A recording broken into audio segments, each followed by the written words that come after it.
Trump just challenged Joe Biden to a debate like right now, and Biden is running scared. Plus, the media is running scared because a fellow journalist is interviewing a world leader.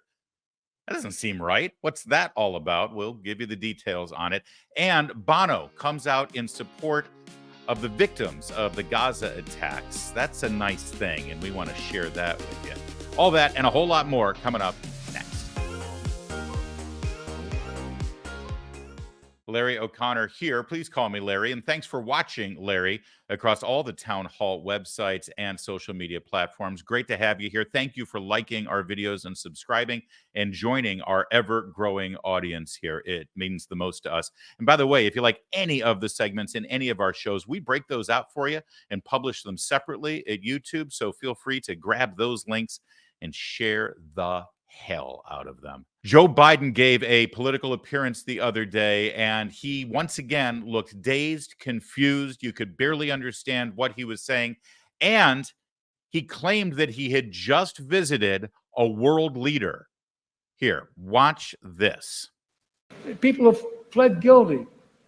You know, right after I was elected, I went to what they call a G7 meeting, all the NATO leaders.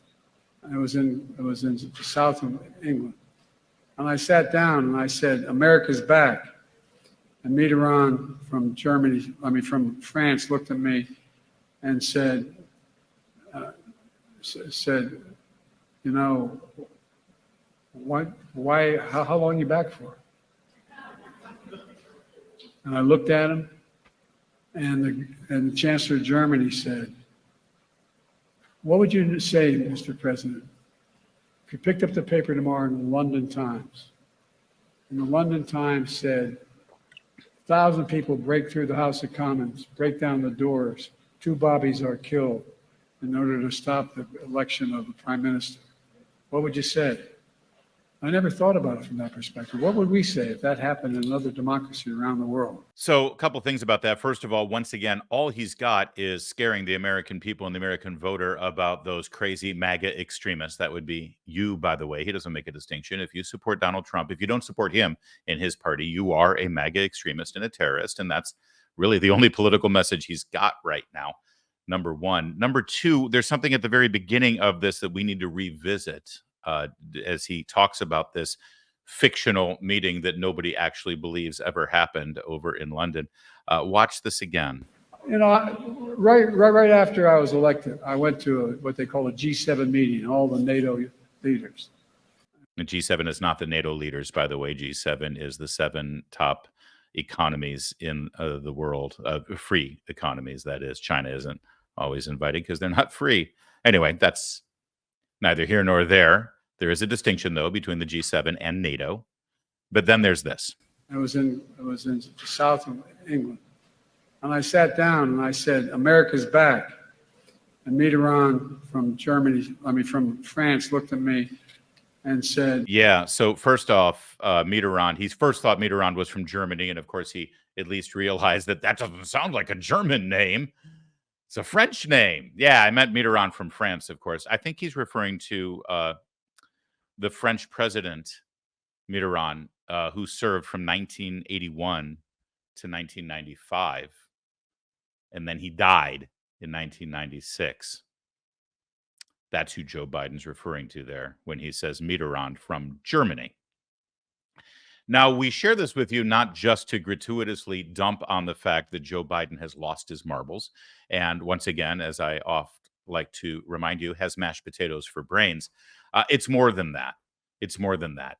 I want you to picture the person that you just saw in that video and imagine that person spending the next 10 months running for president, engaging with voters, giving sit-down one-on-one interviews, far-reaching interviews without the benefit of using any notes, and finally, most importantly, engaging in a one-on-one, mano-a-mano debate with the Republican nominee, presumably Donald Trump. Can you picture that? Can you even come close to imagining that? Neither can we.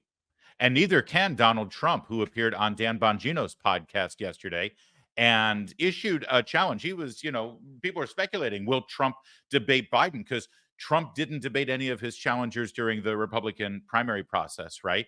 And still refused to do so. So is he not going to debate Biden either? Well, we have the answer to that question. And, there just seems to be a loyalty at both parties. And maybe, sometimes you should be there. But when a guy can't answer a question, and when he doesn't do the Super Bowl deal, which would be a great opportunity, actually, this would be a good time. You don't always have to do them, but this would be a good time not to stay right in somebody's face, especially when you have those kind of numbers. But he can't do it because he can't talk. He can't do anything. He's ruining our country. And I don't think he's going to run. I don't know if it's donors or otherwise. It might be his family. It might be something. I don't think he's going to run. Yeah, and by the way, there's more to this clip that's really important and newsworthy, but I want to stop there just for a moment because we mentioned this yesterday on the show that Joe Biden has refused to sit down and do a one-on-one interview during halftime of the Super Bowl, right? It would be with a CBS reporter because it's on the CBS network. So either Norah O'Donnell or I bet if they wanted Gayle King, they could press the issue and say, "Nah, we want Gayle King. We want Oprah's friend to conduct the interview." Gayle King's questions would be like, "I have to bring up the whole issue with Hunter Biden and the accusations against him. How hard is it for you as a father to deal with this right now, considering the love you have for your son?" See, that's the kind of question that Joe Biden would get. And even that he doesn't want to deal with. Even that he is afraid to have to handle. And this would be, by the way, the largest single audience of an interview all year long in a presidential election year. People are pointing out, by the way, that Donald Trump didn't do an interview. It was 1 year. He was president for 4 years, and 3 of those 4 years, he did do a Super Bowl interview. He declined to do so in 2017. It was going to be on NBC News. I think they were throwing Chuck Todd at him, and it was right in the height of the lies and hysteria over Russian collusion. So it's somewhat understandable, I suppose, why he didn't do that. That said, Donald Trump actually pointing out the fact that there's no way Joe Biden can do this interview on CBS. Have you ever seen Joe Biden do a one-on-one interview where he doesn't have notes in his hands? Donald Trump doesn't have notes in his hands. And Donald Trump said, hey, CBS, I'll do the interview. I'll do it. And it'll be interesting to see if CBS responds. But let's go back to this Bongino clip for a second, because it's very important what he says next. But I'd like to call for immediately debates. I'd like to debate him now because we should debate.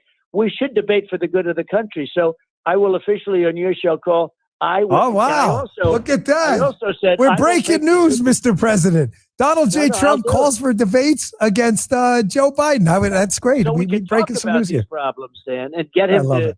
He wants debates with Joe Biden. Absolutely. Wouldn't you? If you were running against Joe Biden. By the way, I do want to go back to one other point that he made here where Donald Trump said, I don't think he's going to make it.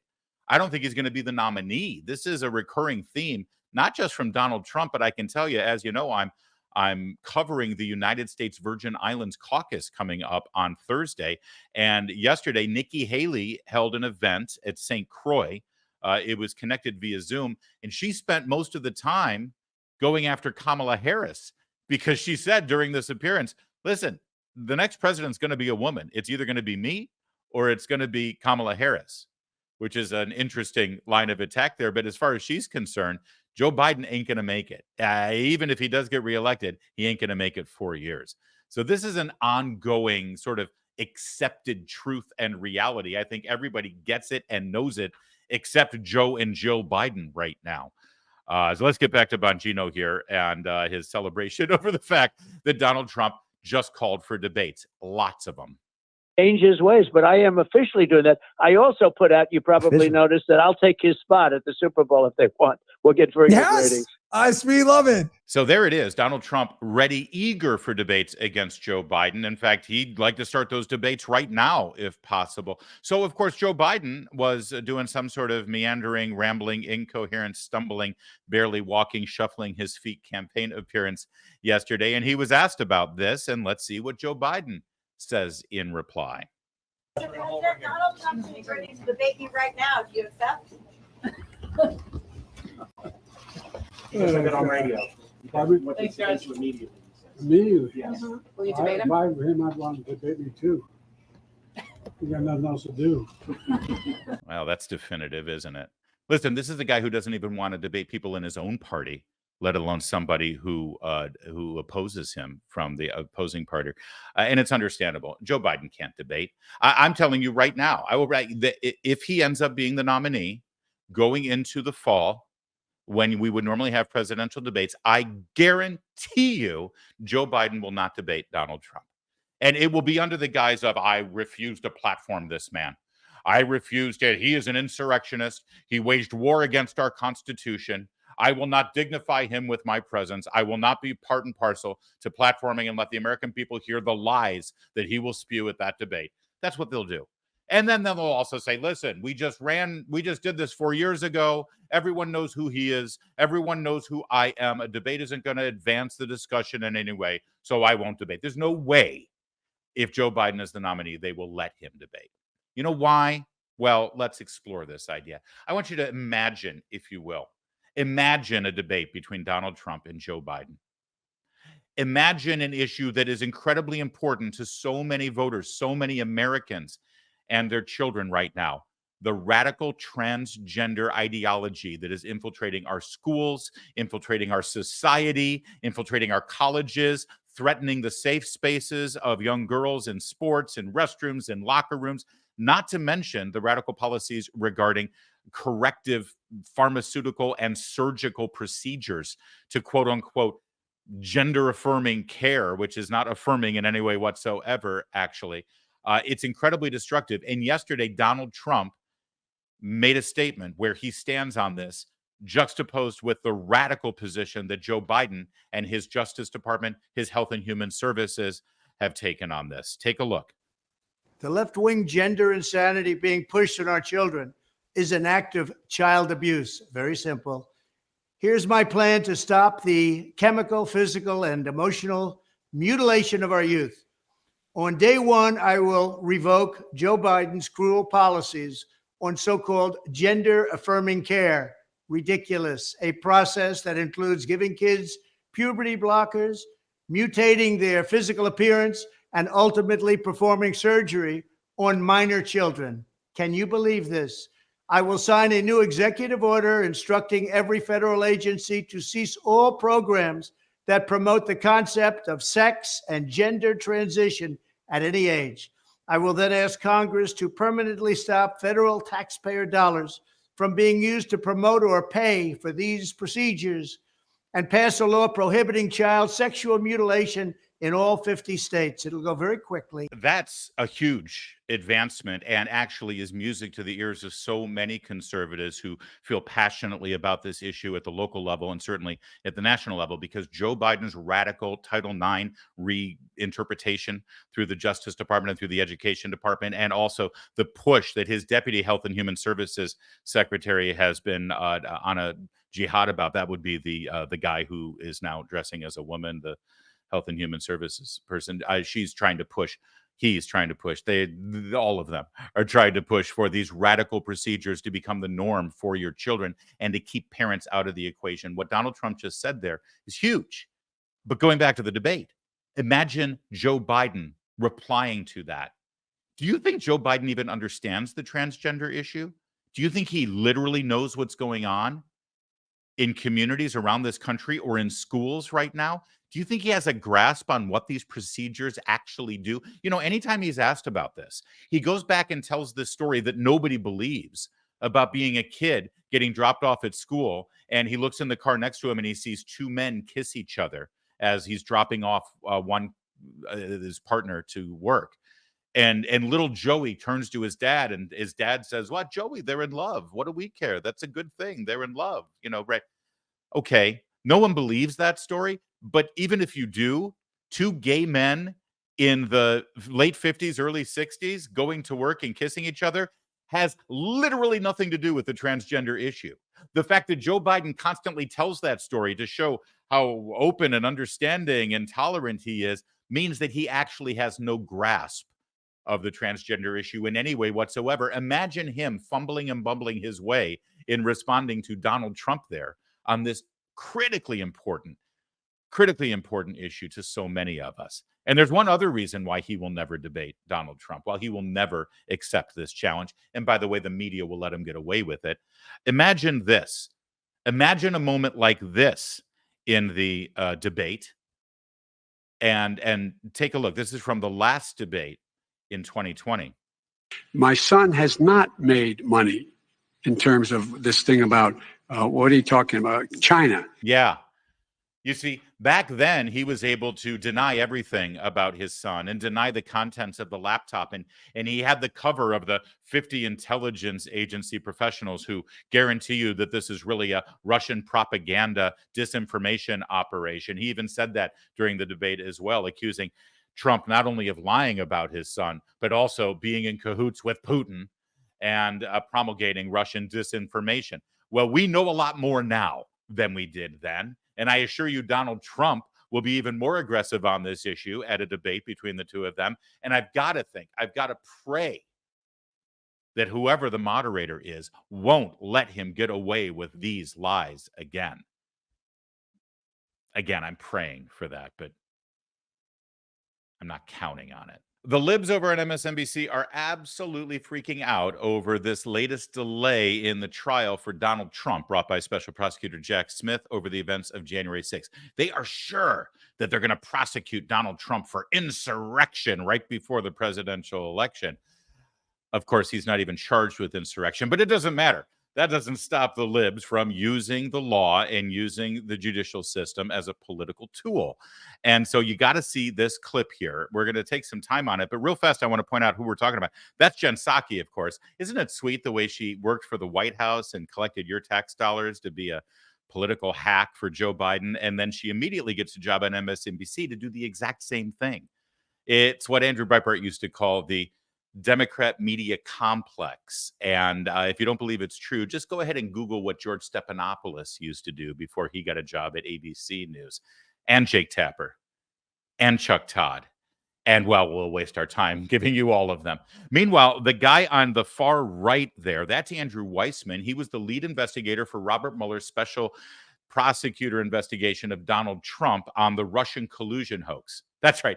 This guy was the lead lawyer on an investigation that turned into a complete and total hoax, a nothing burger. He should be laughed out of a courtroom or a law school, let alone a television studio. But no, he's the guy that MSNBC wants there as their legal eagle, their expert analyst. He was also, by the way, the prosecutor that went after the executives at Enron during the Bush administration. That was political too. See, Bush was connected to Enron. Enron's corrupt. That means Bush is corrupt. This whole use of the Justice Department as a political weapon goes way, way back, guys. And those charges against Enron, the convictions, those were overturned at the Supreme Court. He's a failure, Andrew Weissman is. But he's not, because you see, his job is not to get prosecutions. His job is to politically harm Republicans. And he does that. He does that very well. And the other guy there is Neil Katyal. Now, he is not quite as popular or well known, but he was the Solicitor General under Barack Obama. And he's presented on MSNBC as the centrist. He's just there to talk about the law. He's a super duper centrist. In fact, over on his X profile, he even calls himself an extremist centrist. Isn't that clever? How centrist can you be when your big banner picture is you and Stephen Colbert? Geez, Neil, how about a picture of you and your wife and children or something, right? That's sad. And also, by the way, he links to his TED Talk. I mean, it's like he's a stereotype of a liberal. All right, so these are the two who are analyzing this latest decision to delay the proceedings, the prosecution of Donald Trump. Watch. So, Neil, let me go to you, because Andrew raised a really important point here. I mean, that this is normal pacing here. As much as we're all impatient and as much as it's not aligned with the timing, give us a sense of what else could be going on behind the scenes here in your assessment. And if this is not this is not move forward soon, I mean in the coming weeks, could the federal election trial start in June, July, and still be concluded before the election? That real fast, the premise of this entire setup here is we're really impatient and we want this to move along. Can we still get this done by June or July in time for the election? In other words, this isn't about justice.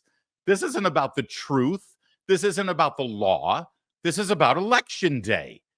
They're revealing to the world that this entire proceeding is really about harming Donald Trump politically. But we're supposed to accept that. That's actually laudable according to these legal minds. Watch. It could. I mean, my view is that actually the normal schedule for an appeal of this magnitude with these types of public interests at stake would have been that this case would have been decided by now. So I understand like an ordinary garden variety DC circuit appeal, it takes longer, I think an average disposition time of about 6 months. But in a case of this gravity, it should be moving more quickly. Take, for example, when the Court of Appeals for in the South reversed the Judge Cannon's decision last year to protect Donald Trump. It took them, I think, 9 days. And so to use your phrase, Jen, at the beginning of this show, I am officially now at the freakout stage. I've resisted that for a long time, but we are now. You don't typically freak out, so that's important. Right. Yeah, no, I think we're now at the point, to use a different legal phrase, justice delayed is justice denied. I mean, A couple things here. First of all, I told you it's their own words, freaking out. They are freaking out about this delay. And secondly, counselor, forgive me, I certainly don't have a fancy law degree like you. I wasn't Solicitor General or anything like that. But justice delayed is justice denied is actually something that is usually used in terms of the accused, right? The accused. Like, in other words, you accuse somebody of a crime and you arrest them, and they are innocent or they plead not guilty, and then you drag out the court proceedings for years and years and years so they never get their day in court. I mean, it's the reason why we actually have an amendment in our Constitution for the right to a speedy trial. Because when the state accuses somebody of a crime, well, right then and there, the person's life is turned upside down and ruined. And so justice delayed is justice denied is actually about the rights of the accused and the victim from the state's political use of the law. So it's fascinating that he uses that. Justice delayed, justice denied from the perspective of we Democrats need to get Donald Trump. I can't imagine a more compelling need for speed than the idea that American citizens deserve to know before the election whether a candidate for office is a felon and an insurrectionist. Real fast here, counselor. Sorry, I don't mean to keep interrupting you, but you know he's not accused of insurrection, right? We need this trial and we need this conviction because the American people need to know if Donald Trump is an insurrectionist. Oh, wow, really? Did you charge him with insurrection? No, we did not. They just want the felony charge. That's all they care about. It's all they want. Why? Well, we told you yesterday, there's one poll out there that shows Joe Biden beating Donald Trump. And the question is not, who do you prefer to be president? The question is, who do you prefer if Donald Trump is convicted of a felony? That's what this is all about. And it's even more galling to me because this is an easy case. There is no responsible constitutional scholar who thinks Donald Trump is right, that there's an absolute immunity, that a president can go and order Navy SEAL Team 6 to go murder his political opponent and then go and murder the senators who would try him for impeachment. That cannot possibly be right. Wow. Listen to the language that they're using here and the spectacle that they're raising, this ogre-like, crazed, murdering dictator specter that they're putting in front of the viewers of MSNBC. And by the way, his complete and total fundamental misunderstanding of our military. It always freaks me out when the left puts these fantasy scenarios in here that the president could order SEAL Team 6 to murder a political opponent. What disrespect does this man have for the Navy SEALs? That in some way a SEAL team would follow that order and obey that order. This man has no understanding of our military or the military code. It's a despicable, disgusting accusation that he would even throw that out there. Number one. Number two, that then murder the senators, right? Look at this picture that he is painting. That what Donald Trump did on January 6th, agree or disagree or even think that he did anything or nothing that day, but he is comparing it in this legal argument to a man ordering the military to murder his political opponent and then to the senators that might impeach him.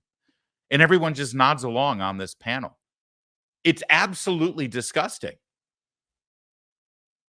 And Judge Chutkan set a fast schedule here, and I have no idea what the Court of Appeals is doing right now, but I can tell you that I'm really worried that this delay is going to put the trial past June. It's possible that Trump will try and go to the Supreme Court after he loses on the Court of Appeals. That can take months. This is a real problem. Okay, and real fast, he's assuming that he's going to lose in the Court of Appeals, which really tells you something about the makeup of the D.C. Court of Appeals. And Neil Katyal, he says, no legal scholar, no constitutional scholar agrees with Donald Trump. Well, clearly that's not so. There are several constitutional scholars that have made the argument that, in fact, a president does have a certain level of absolute immunity for the actions and certainly the speeches that he gives, because there was no action here. It was a speech that Donald Trump gave. He did not give orders to SEAL Team 6 to conduct violence, which, again, the Navy SEALs wouldn't follow that order. He gave a speech. And the argument here is, does a president have absolute immunity over speeches that he gives when in office? I think that's a fair constitutional argument to make. But secondly, clearly, constitutional scholars aren't in play here. It's the D.C. Circuit Court of Appeals. And they clearly, by not coming down with a decision right away, think that there is something to Donald Trump's case. And he won't even accept that. This guy, this legal analyst, won't even accept that as a possibility. He says, I don't know what they're doing. Well, maybe what they're doing is actually taking the president's legal team's arguments into consideration here. Maybe they actually think that there's a very big issue here that needs to be discussed and debated. But also one other thing from Neil Katyal. Again, I want to remind you, he is a law professor. He was the former Solicitor General. He's MSNBC's legal analyst here. And listen to this disdain he has for Donald Trump's right to appeal, for Donald Trump's right to defend himself, for Donald Trump's right to take his appeal to the Supreme Court. He's embittered over the idea that Donald Trump even has legal rights, or that you have legal rights, because don't forget, this entire attempt to remove Donald Trump from the ticket and disqualify him from the election, it's really about your right as an American citizen to vote for whomever you want. This guy wants a couple of people in black robes to remove that right from you. You don't deserve to vote for whoever you want. This guy and his intellectual legal friends on MSNBC and in the D.C. Circuit Court of Appeals, they need to get in the way of you making a decision with your vote. That's some scary stuff right there. All right, there's more. Judge Chutkan, I think it's important to remind people, she's just adapting to waiting for this ruling. So she's just trying to adapt that. Okay, Andrew, because you are also known for keeping all of us calm here and keeping millions of MSNBC viewers calm. Where are you on the freak out meter here on your end? Neil and I are in violent agreement on this. And to just add a little fuel to the fire, I mean, whatever judge or judges are slowing this in the DC circuit, it is akin to what Judge Cannon is doing in Florida. This is really not looking good for the federal judiciary in terms of their responsibility to the electorate, whether it's Judge Cannon, who has basically issued a pocket veto on that case and has really slow walked that for no apparent reason. And you have the same thing going on in the DC circuit. So I agree with Neil that there really is no reason for the delay. And if it's coming in a case with that, remember, the legal claim here that Donald Trump is making is absurd. It's one of those things where at the oral argument, the best argument against him was the judge getting the lawyer for Donald Trump to actually just say what his argument was, because it was so preposterous. So the idea that this is going to lead to losing, the war, because even though this decision ultimately will be against Donald Trump, the delay is allowing him to essentially win the battle. A couple of things here of note. First of all, did you notice that Mr. Weissman just said that the federal judges are falling down on their duty to the electorate? Judges, by definition, are separate from the political process. Their duty is not to the populace. Their duty is not necessarily to voters or to a schedule with an election day, Mr. Weissman, counselor, with all due respect. Their duty and their responsibility is to the law and to the Constitution and to the truth. But ultimately, you see what this entire thing is all about. They're showing their cards. All of this has to do with Election Day. All of this has to do with getting a decision from a court so that they can have their headlines and they can have their endless analysis on their cable and broadcast news shows talking about how Donald Trump is a convicted felon. That's it. That's why he uses terms like, well, he wins this battle, he wins the war, because the war is getting to Election Day or getting past Election Day. All they care about is the election. All they care about is the election. All they care about is politics, not the truth, not the Constitution, not the law. And they just revealed that to you in very, very clear terms. It's fascinating, isn't it? If Donald Trump is in fact a felon, if Donald Trump truly is an insurrectionist, as they just said, you would think that the brightest minds in television political media and the brightest minds of the Democratic Party and even a small percentage of the Republican Party who hate Donald Trump, you would think of all of them with their January 6th committee hearings and their documentaries about the events of January 6th and their endless discussion of January 6th and their speeches and their political campaigns and their conventions. You would think that they could actually make that case to the American people without the benefit of one or two people wearing black robes giving it their blessing, right? It's obvious, they say, that Donald Trump is guilty, that his defense is absurd. It's obvious that Donald Trump is It's obvious that Donald Trump is guilty, they say. It's obvious that his legal arguments and his defense are absurd. It's obvious that he is an insurrectionist. And if it's so obvious, why don't the American people believe you? Make the case. If this is really about politics, then your nominee and your nominee for vice president and all of the people running for Senate and the House and governor this year and all of the people that agree with you, they can make that political case and let the American people decide. That's the one thing they don't want to do because they don't trust the American people. They don't trust you. You've betrayed them before. You were supposed to vote for Hillary Clinton, and they still haven't gotten over it. I'm sure by now you know that Tucker Carlson went to Moscow, and it's presumed that he went there to interview Vladimir Putin. And other journalists, other members of the media, they are absolutely losing their minds over this. It's weird. It's almost like these journalists, these members of the media, they're not interested in a colleague, a fellow journalist, having a big interview with a worldwide figure. I mean, last I checked, that's something that journalists would all want to do, right? Apparently not. Here's a beautiful, beautiful example of them losing their minds. This is CNN. Watch. A massive shakeup in Kyiv coming as Putin is trying to court the MAGA GOP in the United States. In fact, one of the leaders of the MAGA GOP is in Moscow tonight. It's the man you see here with the MAGA leader, Donald Trump, Tucker Carlson. Have you noticed the use of the word MAGA here is almost interchangeable with Nazi? Listen to how they use that term, the MAGA leader. MAGA leader, one of the most influential MAGA. And by the way, this all started with Joe Biden. This has been focus group tested and marketing department approved with a stamp. There's a reason why Biden always says MAGA extremists, MAGA GOP, MAGA Republicans. And I love the fact that this objective journalist at CNN absolutely picks up the language. The left does this all the time, by the way. Nobody's pro-abortion. Everybody's pro-choice. Who came up with the term pro-choice? And why do objective journalists decide to use that political phrase? You see what happens here? All right. So we'll go back to this because that's not the main point here, but it's an important thing to point out.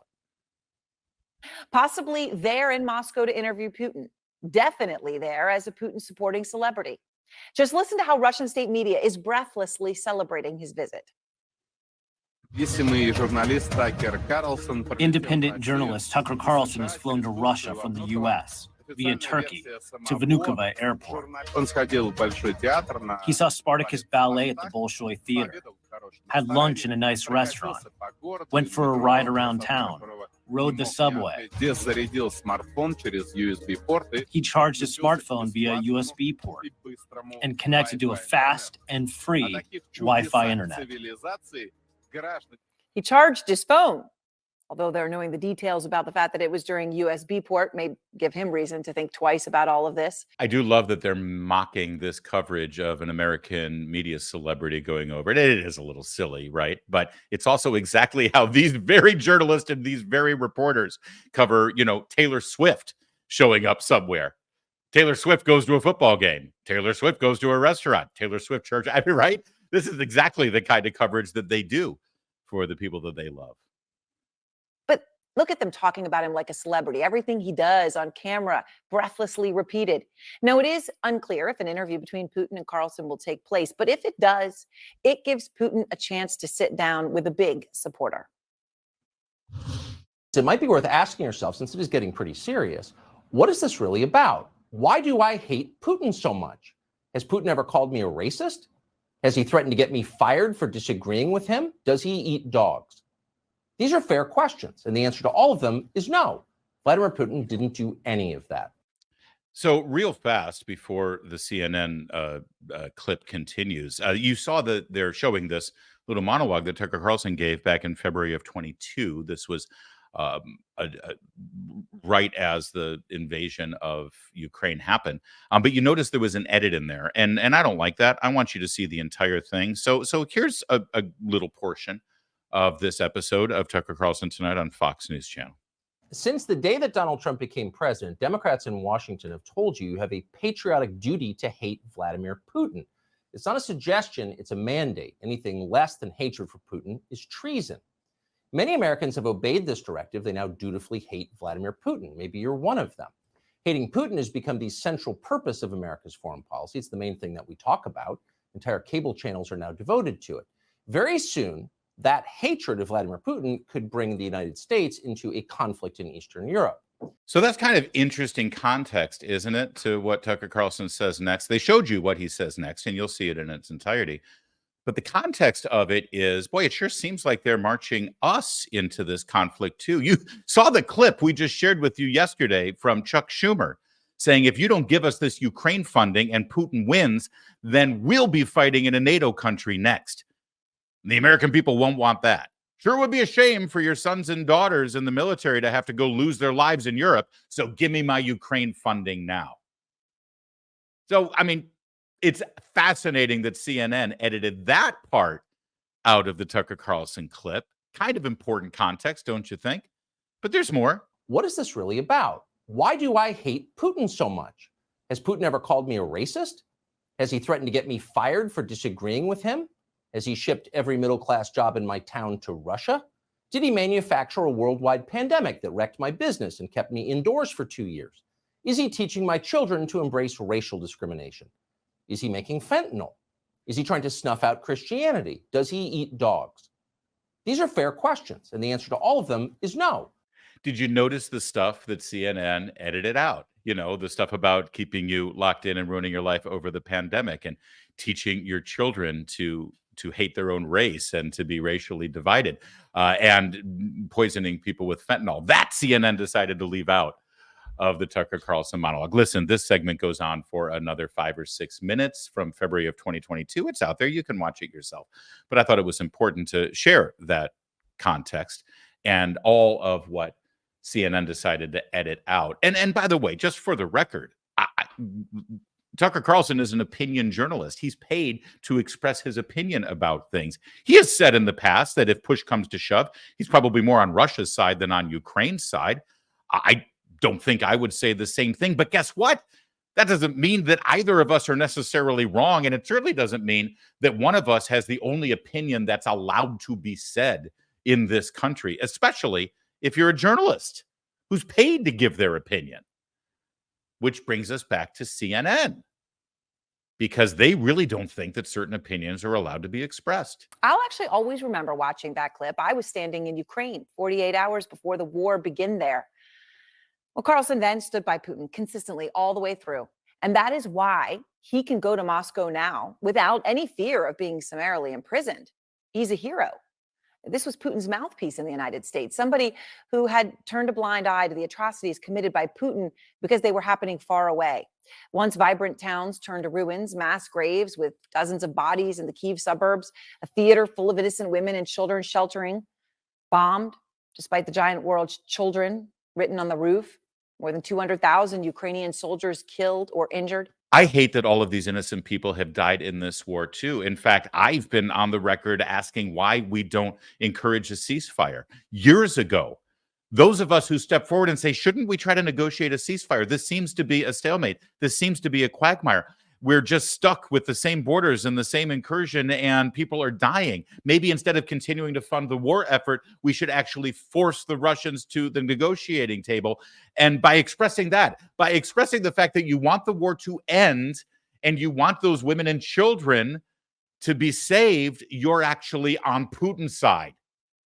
You're taking Putin's side by calling for a ceasefire. You can't win with these people. Now, it is fascinating to me that journalists are immediately condemning Tucker Carlson for doing the job of journalism. The job of journalism is to go where the story is, and you can't tell me that Vladimir Putin is not a major story in the world and has been for quite some time. And don't you pick up on a tinge of jealousy here from Erin Burnett and all of her colleagues who are condemning Tucker Carlson for going to Moscow and having this interview? You know, he can go there and he won't get persecuted like I will. Well, I don't know that it's a fact that she will get persecuted if Moscow agrees to an interview. I don't think Tucker Carlson has just gone there without a prearranged interview with Vladimir Putin, right? And I don't think that CNN would send Erin Burnett to Moscow unless they had an approved interview. Here's the point. They haven't even tried because there's certain levels of news and information that they just refuse to pursue, which, by the way, isn't really journalism. What's happened with these people? I mean, there was a time when interviewing Vladimir Putin was just fine. It was celebrated. Here's a great meme that's circulating out there, and like most great memes, it's true. Barbara Walters interviewing Vladimir Putin, George Stephanopoulos interviewing Vladimir Putin, Charlie Rose interviewing Vladimir Putin, journalists, great journalists, all three of them. Tucker Carlson, it's treason. They've been saying they shouldn't even let Tucker Carlson back into the country. It's insane. Listen, I'm not going to criticize Tucker Carlson for this interview until I see what the interview actually looks like. Is that a weird position to take? Is there something wrong with that? I trust Tucker Carlson's news judgment. I actually think that he's a great journalist. He's a great interviewer. And I'm pretty sure he will ask questions about the detained Wall Street Journal reporter right now that Vladimir Putin is holding on charges, espionage charges, I believe. I bet he will ask about the Marine who is being held right now in a Moscow jail. I bet he'll ask about the suppression of the Russian people, that the fact that Vladimir Putin's enemies all end up dead one way or another. That's worth asking. I bet Tucker will ask them. And by the way, if he doesn't, then I think journalists have a right to say, really, man? You could have been a little tougher there. You could have asked some questions. What's going on here? And at that point, it's appropriate to do so. But there's one other thing that's more important, frankly, in all of this. I mean, what are you more concerned about? A journalist who conducts interviews and publishes them on the X.com platform, like Tucker Carlson, going and asking Vladimir Putin questions? Or are you more concerned about, I don't know, the former Secretary of State whispering sweet nothings into Vladimir Putin's ears? Or for that matter, her husband making hundreds of thousands of dollars on a speech that he gave in Moscow when Vladimir Putin was president? Isn't that a little bit more disconcerting than Tucker Carlson taping an interview with Vladimir Putin? You know what? I've got one more thing that should be a little more disconcerting.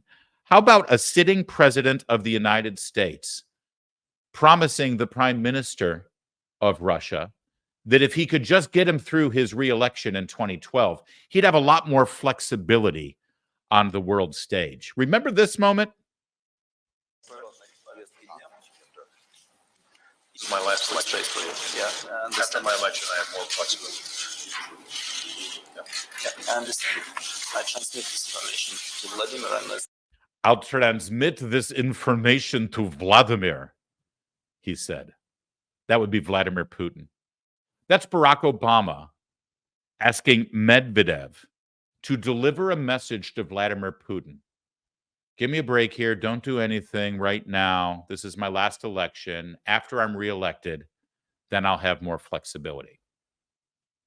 Of course, in that reelection, he was challenged on his position and stance with Vladimir Putin and Russia by the Republican nominee, Mitt Romney. And you'll remember at the debate, Barack Obama said, Mitt, the 80s are calling. They want their foreign policy back. Russia's not a threat. Russia's not a problem. What's wrong with you? You're stuck in the Cold War. I'm the hip, cool Barack Obama, and I know that Russia isn't a problem anymore. Because he had a lot of flexibility there leading up to the election. Of course, right after he was reelected, what happened? Oh, yeah. Vladimir invaded Crimea. And Barack Obama, who mocked Mitt Romney over his old-fashioned Reagan-like Cold War foreign policy, Barack Obama did nothing. Absolutely nothing. So, yeah, go ahead and freak out about Tucker Carlson having an interview with Vladimir Putin and being his pawn and being his puppet. And if you don't like it, go ahead and express your concern. Me, frankly, I'm a little more concerned over the President of the United States and his Secretary of State being cozy with Vladimir Putin and letting them walk all over Ukraine without answering and doing a damn thing about it. Your tax dollars goes to pay for public television and public radio. The public radio that you pay for is called National Public Radio, NPR. You pay for it and you don't have a choice in the matter. It just comes right out of your taxes. But it's okay. It's not like we have a lot of federal debt or anything. We've got a lot of money lying around. So let's pay for National Public Radio, right?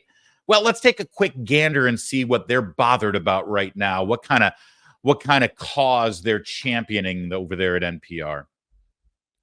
Well, I wouldn't have guessed this one. All right, listen, you're going to have to get upset about whatever you want to get upset about. I don't put this on a big priority list for me, but NPR, they're made of different stuff. You know, we're going to talk about this issue, and we're going to use the common term right now with regard to this trend. It's called FAP, or NoFap for that matter. And if you don't know what that means, then this will all go over your head. No harm, no foul. And if you do know what it means, well, let's talk about it. The NoFap craze is pointed out in this article on NPR, specifically with a YouTuber who talked about how he is actually overcome now for a year his addiction to FAP and specifically to pornography. Take a look. 365 days ago, I made the choice to quit fapping forever. After 7 years of being a slave, I finally gave this up because it was so important for me to get to my goal of becoming a YouTuber that I had to give up this crucial thing that was draining me from energy. It was draining my testosterone. It was draining my motivation. It was draining every piece of motivation I had to actually go and get what I needed to get to live a happy and successful life. Just to prove my point, I had to take off my clothes so that I can show you guys that these cold showers, this NoFap has made me fearless. Now, nothing scares me. Nothing hurts me anymore. I can go outside in freezing weather as it's snowing and keep on making videos. NPR is really bothered by this for many reasons, and we'll get to their reasons in a minute because it's remarkable.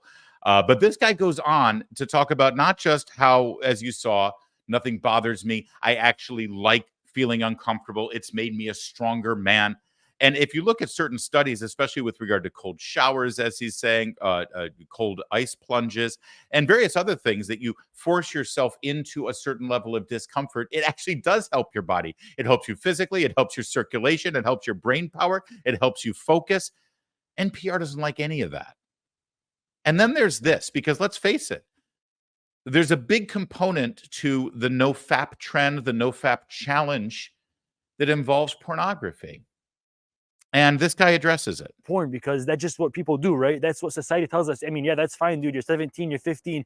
That's normal, but it's really not. It's not okay to watch two other people having sex while you're sitting in your bathroom fapping. That's the most beta thing you can do. That's the weakest thing any man can do. Steve Jobs, Mike Tyson, Jordan Peterson, Muhammad Ali, so many famous people that we've been over today actually stepped away from sex so they can focus on their craft. All of these great, powerful men, whether it be mentally or physically, do not mess with that. These people have to go out and speak to real women and actually get it how we were made to get it since the beginning of time. Again, just to be clear without getting too graphic here, this isn't a new concept.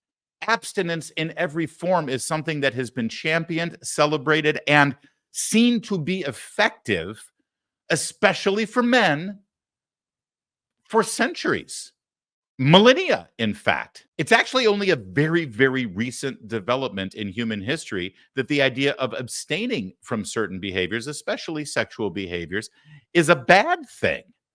That this in some way damages you to abstain. No, quite the opposite. It's been known for millennia that abstinence actually helps men focus, helps men's health, helps men sleep, and ultimately helps men in their love life. NPR's having nothing to do with it. We're going to get back to this guy. By the way, I want to say his name. He deserves it. They don't even know. He goes by the handle I Am Lucid.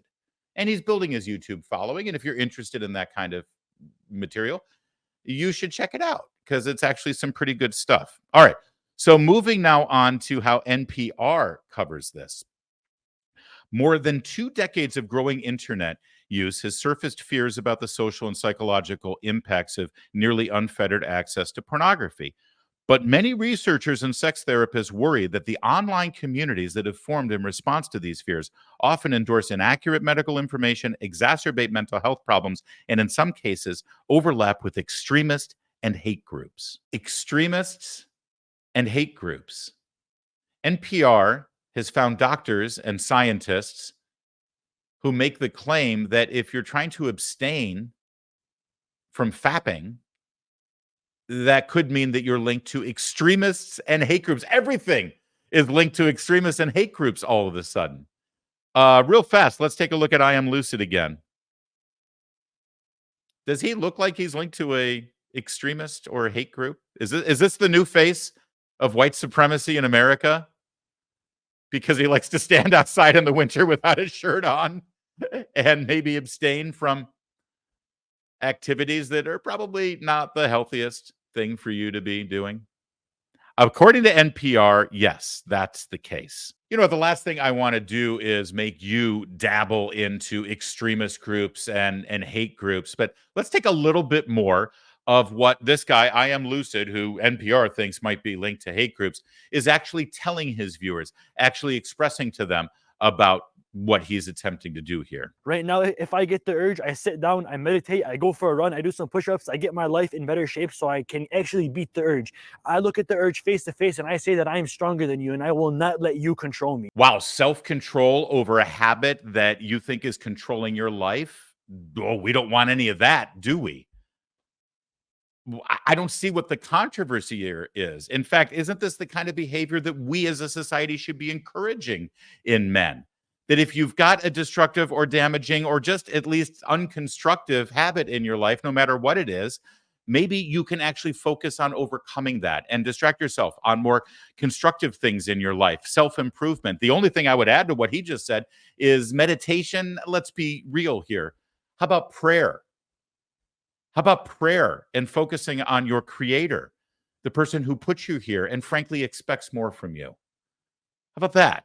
Even more powerful than meditation, isn't it? So let's summarize here. NPR is really, really concerned about men breaking free from destructive behavior, addictive behavior, and breaking free from pornography in particular. And they're worried that if you do that and actually take control of yourself and take control of your life and ownership of your body, that that's going to lead you to a hate group and extremism.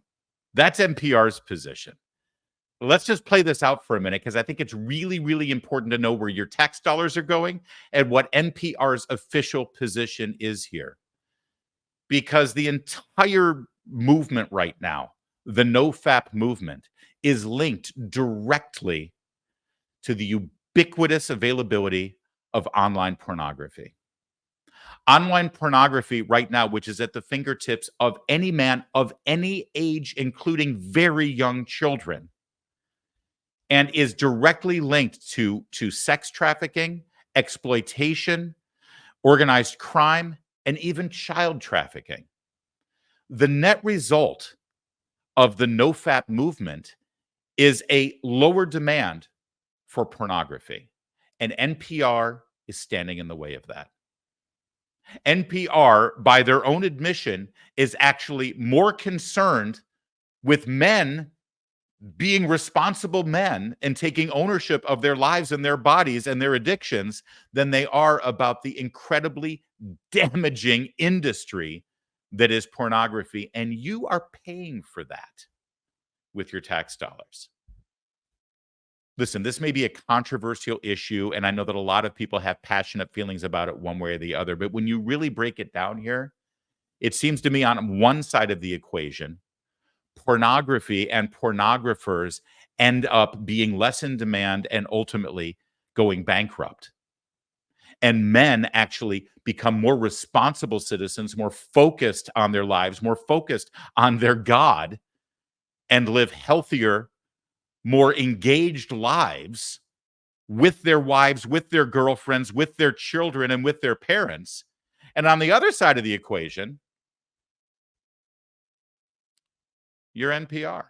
Now, in this NPR article, they go and they talk about a lot of different examples and men who have gone through this process, tried, failed. It's actually a pretty interesting article and worth the read, except they keep coming back to the main conclusion, which is this connection, this pretend connection between being in the NoFap movement and being connected to right-wing hate groups and extremist groups. What's the connection here? Well, here's one of the shaky links they try to make. In 2016, NoFap company founder Alexander Rhodes made a guest appearance on a talk show hosted by Gavin McInnes, who would go on to found the far-right Proud Boys months later. Wow. So the guy who started this movement went on a talk show hosted by Gavin McInnes, who then went on to found the Proud Boys. And, well, we all know the Proud Boys are Nazis. And so, therefore, I guess the point they're making is if you're a man and you want to break free from the addiction of pornography and an addiction to fapping, and you actually try to create an environment for yourself where you succeed and you move on and you connect with the NoFap organizations that are out there, you're just a step away from being a Nazi because the founder went on Gavin McInnes' show. That's the argument they're making. And there's not a whole lot else there. It's sad. It's pathetic. It's actually outrageous, and it's amusing if it weren't so destructive and dangerous. Where here we've got men who are actually trying to take ownership of their lives and actually improve themselves and actually break free from a destructive addiction. And NPR is more concerned about the Proud Boys and you turning into a Nazi. But the good news is that's your tax dollars at work. Ever since the terrorist attacks of October 7th, we've spent a lot of time talking about the people who are taking to the streets and protesting, using their platforms, even people in the media and entertainment who seem to be siding with the terrorists. I mean, it's always under the guise of pro-Palestinian and stop the oppression and stop the occupation and make sure that the Palestinians are no longer oppressed and in the bondage that the big bad Israelis are forcing them into. Of course, I mean, even if you believe that, it's kind of inappropriate to champion that cause on the heels of a terror attack that killed over 1,000 innocent people and continue to hold people hostage as we speak. But, you know, listen, we've been critical of it and we've called it out whenever we see it. And that's why it's thrilling. It's euphoric. It's fantastic to actually show you that there are members of the media, there are members of the entertainment industry, there are people with media platforms who are, in fact, on the right side of this issue, on the morally clear side of this issue. And it begins with Bono. Yeah, Bono, the lead singer and creative force behind U2, take a look at this footage from one of his recent concert appearances. In the light of what's happened in Israel and Gaza, a song about non-violence seems somewhat ridiculous, even laughable, but our prayers have always been for peace and for non-violence. So, but our hearts and our anger, you know where that's pointed. So sing with us. And those beautiful kids at that music festival.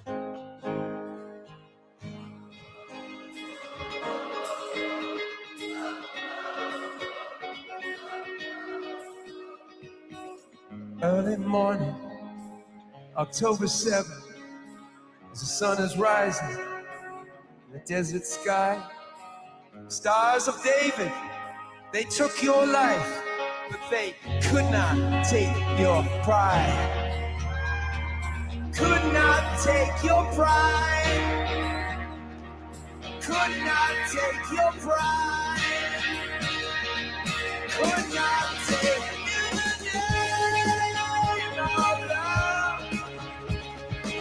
I gotta tell you, I mean, I'm losing it emotionally here, also because that's a song from my youth, from the 80s. But when he was talking about how we've been always on the side of peace and nonviolence, you thought he was walking down that road, right? That there's guilt on all sides of this issue. Both sides are guilty of killing. Both sides are guilty of war. And then immediately when the music begins, he starts singing about the victims. When he said that our hatred, our anger, right, is directed specifically at those Hamas terrorists. That's clear. That's moral thinking from an artist, from a songwriter, from a musician, from a singer. He's Irish, and what he just said is more morally clear and succinct and right than the Prime Minister of Ireland, sadly. And tons of world leaders, including the President of the United States, who's been all over this issue. Good for Bono. That's fantastic. It's encouraging. It's fantastic. And it's not an isolated event. You may have missed this, but at this weekend's Grammy Awards, the president of the Academy of Recording Artists, he made some remarks here specifically about the fact that the victims of October 7th were attending a music festival. Every one of us, no matter where we're from, is united by the shared experience of music. It brings us together like nothing else can. And that's why music must always be our safe space. When that's violated, it strikes at the very core of who we are. We felt that at the Bataclan Concert Hall in Paris. We felt that at the Manchester Arena in England. We felt that at the Route 91 Harvest Music Festival in Las Vegas. And on October 7th, we felt that again when we heard the tragic news from the Supernova Music Festival for Love that over 360 music fans lost their lives. It's worth noting, by the way, that of the 4 terror attacks he just noted, 3 of them were perpetrated by radical Islamic terrorists. The one outlier was the Route 91 Country Music Festival in Las Vegas. To this day, we still don't actually have a motive behind the killing. There's so much about that terror attack that we don't know, that hasn't been revealed or has not been discovered. I tend to think it has been discovered. It just hasn't been revealed. But we do know that multitudes lost their lives that day, and they were all patriotic, red-blooded American country music fans. One quibble that I'll have with the language used here by this gentleman, though, is that those people who died on October 7th, they did not lose their lives. They were murdered. They were slaughtered. Their lives were destroyed. But that said, let's let the comments continue. And another 40 were kidnapped. That day and all the tragic days that have followed have been awful for the world to bear as we mourn the loss of all innocent lives. We live in a world divided by so much, and maybe music can't solve everything, but let us all agree, music must remain the common ground upon which we all stand, together in peace and harmony. Because music has always been one of humanity's greatest connectors. Think about it. Every song that we're honoring or hearing tonight moved someone. No matter where they were from or what they believed, it connected them to others who were moved in the same way. Take the string quartet. As individuals, they sound really good, but together, they achieve something beautiful they could never do apart. These musicians of Palestinian, Israeli, and Arab descent are here, playing together. Now is the time for us, for humanity, to play together, to come together with empathy and with love. Thank you. That's Harvey Mason Jr. He's the CEO of the Recording Academy. And yes, it was sort of touchy-feely, and yes, it was let's all get together. But I like the imagery of having the string quartet playing, people of various backgrounds and ethnicities who in another setting are at each other's throats. That's actually not a bad message to send. And the fact that he was pretty clear on the fact that the people at the music festival were there to enjoy music, and they were slaughtered. They were murdered. They were the victims of the terror attack. I mean, is it exactly how I would have said it? No. But for the Grammys, that's a huge improvement. And that's not the only thing that happened at the Grammys. Take a look at this. TikTok star made an appearance on the red carpet. And, well, you know, like any other influencer, all that mattered was what she was wearing. And what she was wearing was very important. This is the biggest moment of my career so far, to walk the carpet of the Grammys. And I knew that I couldn't just go and not say anything and not do anything. And I knew for a fact that no one else was going to. So I came up with this outfit with an Israeli designer, Ortal. Her brand is made by ILA, Israel and LA. And we designed this dress, and she made it in 3 days, which I'm so grateful for. And I had an Israeli makeup artist named Ortal as well. And I really wanted to make a statement. Again, this is not political. This is not about, you know, what side you are on. This is about humanity and about bringing the hostages home. And I think a lot of eyes were opened yesterday.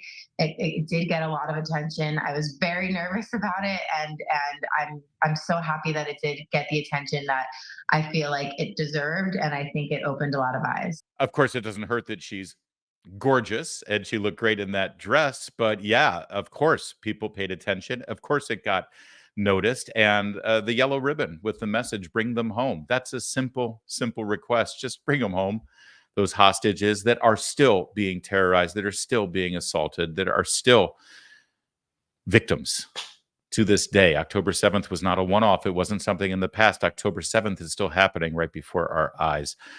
We spend a lot of time here complaining about the people who have taken the wrong side of this issue, and will continue to do so. But it is nice, really nice today, to spend a moment from the CEO of the Grammys to that model who displayed that message at the red carpet, to Bono and all of you too.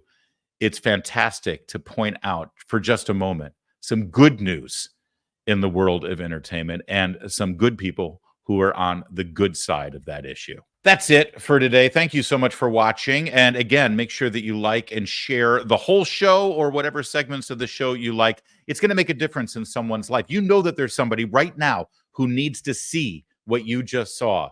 So go ahead and share it and subscribe and like so you can get alerts whenever we have new shows that we're presenting. And in the meantime, we'll see you next time. I'm Larry O'Connor. You can call me Larry.